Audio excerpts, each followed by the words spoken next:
నాయకులు మనకు మద్దతు తెలియజేయడానికి కూర్చున్నారు కాబట్టి అందరూ కూడా నిశ్శబ్దంగా ఉండి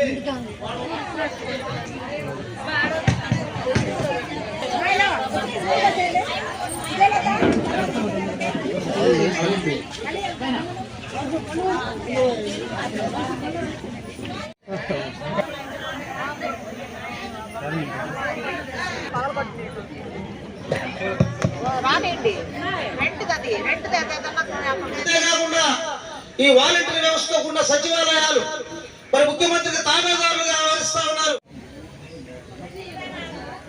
ఇప్పటి కరెక్ట్ గా 4.5 సంవత్సరాల కిందట ఇప్పటి మన ముఖ్యమంత్రి గారు ఆ రోజు పాదయాత్ర చేసేటప్పుడు మన సమస్యలన్నీ కూడా ఆయనకి చెవులకు ఇంపుగా సంగీతం పాడినట్టు పాడాడు. ఆయన కూడా మీ డిమాండ్లు నేను నెరవేరుస్తానన్నాడు. అదేవిధంగా మీ డిమాండ్లన్నీ నెరవేర్చే బాధ్యత నాది అని చెప్పి కూడా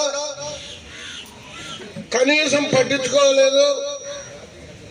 విసిగి వేసారి పోరాట పందా తీసుకొని సమ్మె చేసే పరిస్థితుల్లో ఇప్పుడు కనీసం చర్చలకు పిలవాల్సింది పోయి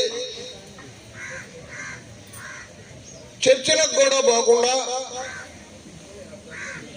వీళ్ళందరినీ కూడా రాష్ట్ర వ్యాప్తంగా ఉన్నటువంటి అంగన్వాడీలు అయితేనేవి, హెల్పర్లు అయితేనేవి అతను తృణప్రాయంగా చూస్తూ వాళ్ళు సమ్మె చేసుకుంటే చేసుకోనండి, అంగన్వాడీ సెంటర్లో తాళాలు పగలగొట్టండి, అవన్నీ కూడా వాలంటీర్లకి హ్యాండ్ ఓవర్ చేయండి అని చెప్పి దౌర్జన్యకరమైన పరిస్థితులను ప్రోత్సహించే ముఖ్యమంత్రి కూడా ఈ రోజు నేరస్తుడే.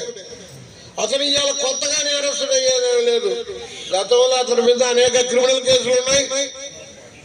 ఈ రోజు కొత్తగా క్రిమినల్ కేసులు వచ్చేదేం లేదు.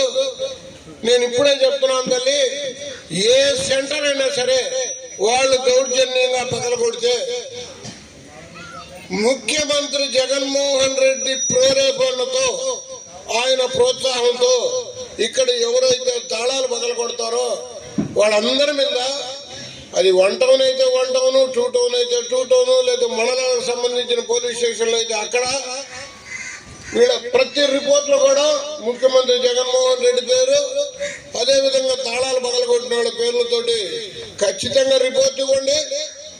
పోలీసు వాళ్ళు కేసు తీసుకోకపోతే కోర్టులో ప్రైవేట్ కంప్లైంట్ ఉచితంగా చేసే బాధ్యత మాత్రం నేను తీసుకుంటున్నాను. తెలుగులారు మీ కనీస కోరికలు, మీ బ్రతుకు తెరువు కోసం మీరు అడుగుతున్న డిమాండ్లకు కూడా అతను నెరవేర్చడానికి తీరికలేదు.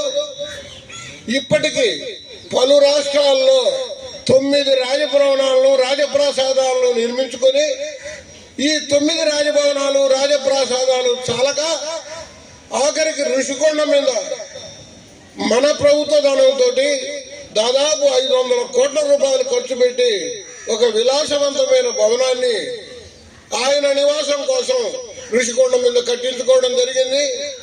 ఆయన జోబులోంచి రూపాయి తీయలేదు. మనం కట్టిన పన్నుల్లోంచి రాష్ట్ర ప్రభుత్వం డబ్బులతోటి ఆ రకమైన భవనం ఆయన కట్టించుకున్నాడు.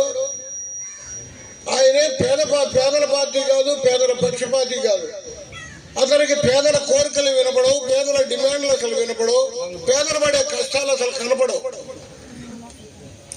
కేవలం కోటీశ్వరులు, బిలియనీర్లు, మల్టీ మిలియనీర్లకు ఏదైనా సమస్య వస్తే అక్కడ శీఘ్రం స్పందించే అత్యధిక ధనవంతుడు మన ముఖ్యమంత్రి.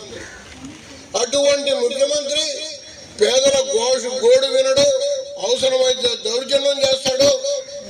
ఏ రకమైన పోరాటానికైనా సరే సిద్ధమయ్యి మన కోరికల్ని నెరవేర్చుకునేంత వరకు మీరు జరిపే పోరాటంలో అనుక్షణం నేను మీ వెంట ఉండడానికి ఇబ్బంది లేదు.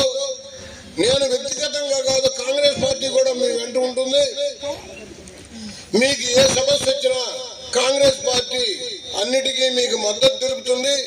ఇప్పుడు మీరు జరిపే పోరాటానికి కూడా కాంగ్రెస్ పార్టీ సంపూర్ణ మద్దతు ఇస్తున్నాం. మీకు ఏ రకమైన సమస్య సిఐటియు నాయకుల ద్వారా కానీ లేదా మీరు ప్రత్యక్షంగా కానీ కాంగ్రెస్ పార్టీ నాయకులు ఉన్నారు ఇక్కడ, వీళ్ళలో ఎవరికి తెలియజేసినా మేమందరం స్పందిస్తాం. మేము ముందుగా ఏమేం కావాల్సిన అన్ని కూడా ఏర్పాటు చేస్తాం. మీరు మాత్రం ఎక్కడా తగ్గాల్సిన అవసరం లేదు. కాబట్టి మీ కోరికలు చాలా న్యాయమైనవి, హెల్పర్లకు సంబంధించిన కోరికలు కూడా చాలా న్యాయమైనవి. మీ కోరికల్ని సాధించుకునేంత వరకు కూడా ఈ పోరాటానికి నేను మద్దతుగా ఉంటానని తెలియజేస్తూ, నాతో పాటు కాంగ్రెస్ పార్టీ కూడా ఈ పోరాటానికి మద్దతు ఉందని తెలియజేస్తూ మీ పోరాటం విజయవంతం కావాలని కోరుకుంటూ నాకు ఈ అవకాశం ఇచ్చిన ఈ మహిళామణులకి పెద్దలకి హృదయపూర్వక అభినందనలు తెలుపుతూ సెలవు తీసుకుంటున్నాను.